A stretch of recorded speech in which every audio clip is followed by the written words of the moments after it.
Assalamualaikum warahmatullahi wabarakatuh. Perkenalkan, saya Nur Indriani dari Program Studi Pendidikan Sejarah Fakultas Keguruan dan Ilmu Pendidikan di Universitas PGRI Banyuwangi. Video ini dibuat untuk memenuhi tugas akhir semester atau ujian akhir semester dengan mata kuliah Sejarah Asia Barat Daya dengan dosen Bapak Taufan Priyananda Dinata MSI. Di sini saya meresum salah satu buku yang berjudul Sejarah Asia Barat Modern dari Nasionalisme sampai Perang Teluk Ketiga dengan penulis Brigida Intan Pringtina. Tahun 2019. Penerbitnya Sanata Dharma University Press. Di sini saya akan menjelaskan mengenai daftar isinya terlebih dahulu, yaitu bab pertama, analisa konflik Asia Barat abad modern. Ada arti penting Asia Barat bagi bangsa Barat di abad 20. Analisis tokoh sebagai aktor konflik Arab Asia Barat, analisis batas wilayah penyebab konflik Asia Barat, analisis konflik dengan agama Asia Barat, konflik Asia Barat dengan pihak asing, hubungan Indonesia dengan Asia Barat. Penutup. Bab kedua, nasionalisme Turki pasca Imperium. Arti penting geografis Turki, faktor pendorong lahirnya nasionalisme Turki, pengaruh Barat dan upaya awal untuk memodernisasi Turki, pemikiran Mustafa Kemal Atatürk, modernisasi Turki oleh Mustafa Kemal Atatürk, bentuk-bentuk nasionalisme, dan penutup. Yang ketiga, bab 3, akar nasionalisme di negara-negara Arab, faktor pendorong lahirnya nasionalisme, bentuk-bentuk nasionalisme Arab, para pelopor modernisme Arab, dan yang terakhir penutup. Bab 4, yaitu perjuangan dan pergolakan di Yaman. Ada kawasan strategis Yaman, krisis Yaman Utara dan Yaman Selatan, Arab Spring di Yaman, dan penutup. Bab 5, pengaruh nasionalisme Mesir bagi negara-negara Arab dan kepentingan Arab Barat.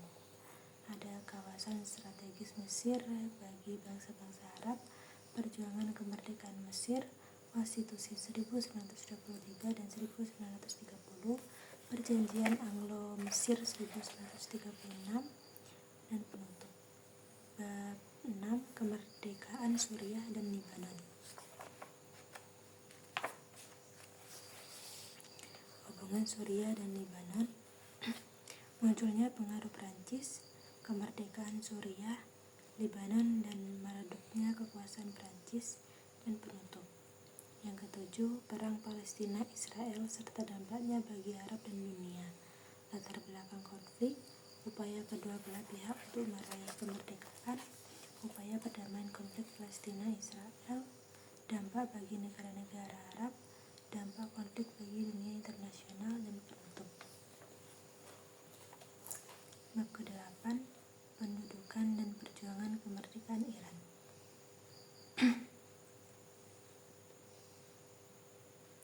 Iran pasca penaklukan Persia.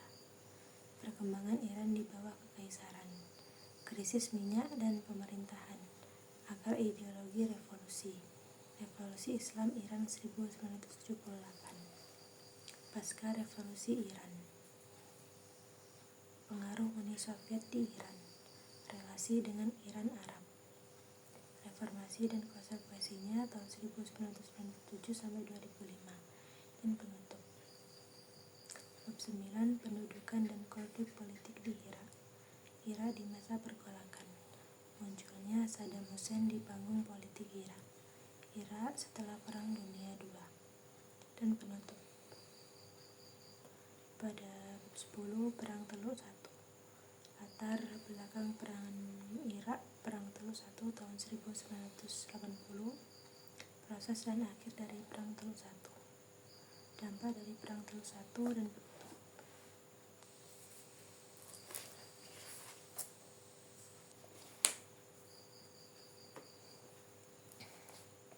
Pada bab 11, adanya Perang Teluk II. Latar belakang Perang Teluk II, invasi Irak ke Kuwait dan campur tangan asing, perang dan implikasinya bagi kawasan Asia Barat dan penutup. Dan bab yang terakhir yaitu bab ke-12, krisis atau Perang Teluk III. Latar belakang Perang Teluk III, pecahnya Perang Teluk III, runtuhnya kekuasaan Saddam Hussein, dampak Perang Teluk III bagi Irak dan penutup.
Pada buku sejarah Asia Barat modern dari nasionalisme sampai Perang Teluk ketiga dengan penulis Brigida Intan Priyatna, pada awalnya membahas mengenai arti penting Asia Barat bagi bangsa Barat di abad 20. Sejak dahulu Asia Barat mempunyai arti strategis yang menjadi incaran negara-negara. Menurut Diogood tahun 1981 halaman 5, teori besar yang dibuat oleh Karl Haushofer dan M.C. Kinder menempatkan Asia Barat sebagai heartland atau daerah jantung, menjadikan pusaran konflik dalam Perang Dunia I berpusat di Eropa dan pasca kekhalifahan. Siapa menguasai Asia Barat, maka ialah yang akan menguasai dunia. Dalam dekade berikutnya, alasan konflik kemudian bergeser kepada persoalan konflik sumber daya alam, terutama minyak. Suplai pasokan minyak dunia dalam dekade 1970-an sangat tergantung kepada minyak di Asia Barat.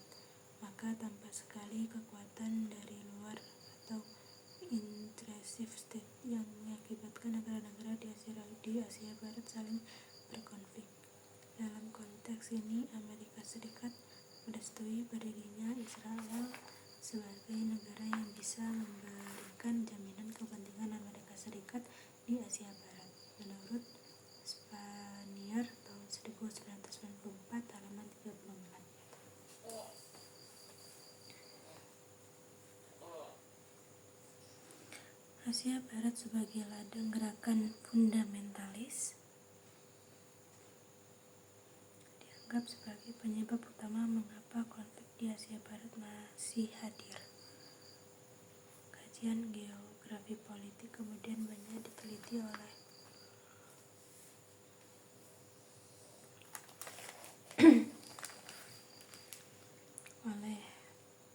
generasi dari Eropa, yakni Karl Haushofer yang terkenal dengan Heartland Theory yang berasumsi bahwa setiap negara atau masyarakat cenderung akan mencari daerah yang memiliki arti yang sangat strategis yang juga dikenal daerah jantung.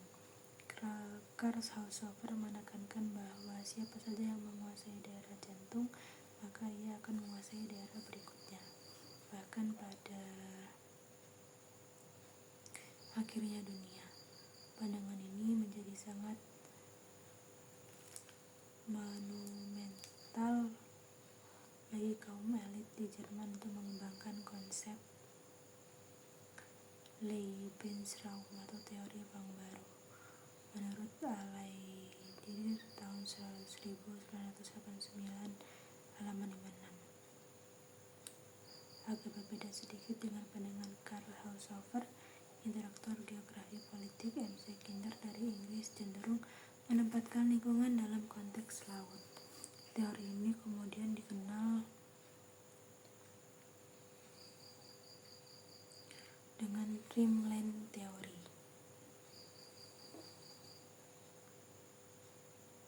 yang memiliki proposisi bahwa barang siapa bisa membentuk sebuah jaringan antar wilayah dengan menggunakan laut, maka ia akan menguasai dunia. Menurut Alaidir tahun 1989 halaman 56. Kemudian adanya analisis tokoh sebagai aktor konflik Arab Asia Barat. Negara-negara Asia Barat yang menganut sistem politik warisan monarki atau kudeta militer. Menurut Karl J. Friedrich, politik merupakan suatu upaya atau cara untuk memperoleh atau mempertahankan kekuatan.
Politik juga dapat diartikan cara untuk mencapai tujuan tertentu yang dikehendaki, yang akan digunakan untuk mencapai keadaan yang diinginkan.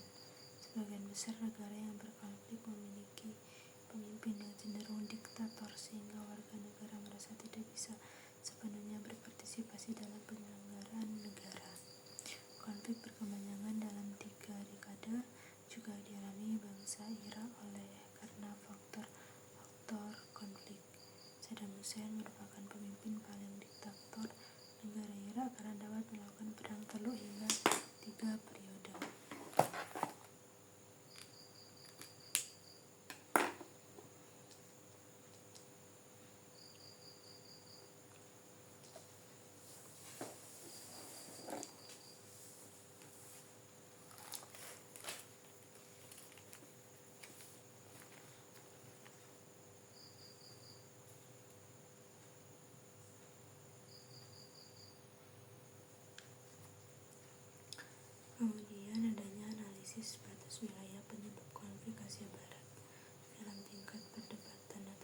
tidak perang. Konflik perbatasan berbentuk konflik antar negara atau salah satu yang tidak memiliki dokumen yang lengkap untuk mengajukan gugatan. Surwandono tahun 2011 halaman 59.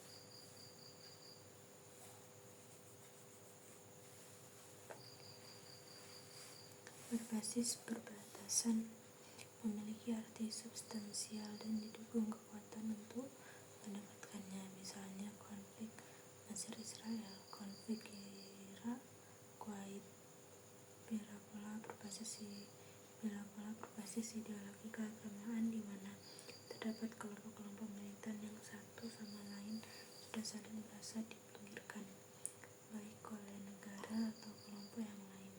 Di antaranya konflik Iran-Irak, Palestina-Israel, Hamas-Israel, Jihad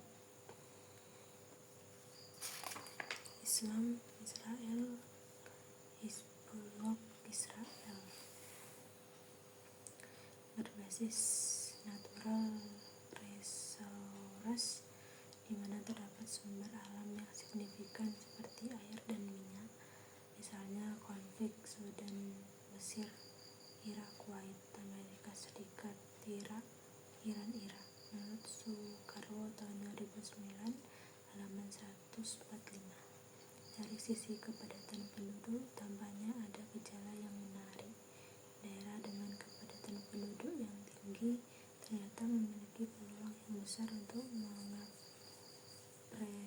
konflik. Kepadatan yang dimaksud dapat dilihat dari sisi kuantitas, juga dilihat dari sisi multikulturasi. Setelah itu, analisis konflik dengan agama Asia Barat. Konflik sebagai hasil interaksi antar sesama umat Islam dalam batas tertentu cenderung mewarnai konflik di Asia Barat. Hal ini dalam batas tertentu bisa dipahami karena populasi umat Islam di Asia Barat sampai angka 93% menurut Microsoft Encyclopedia tahun 2004. Namun, kita juga harus melihat potret secara seksama bahwa memang ada persoalan yang dinamis antar ideologi dan kepentingan bagi kaum konservatif di Asia Barat. Adanya konflik Asia Barat dengan pihak asing, wilayah Arab khususnya atau Arab Utara Asia Barat pada abad ke-18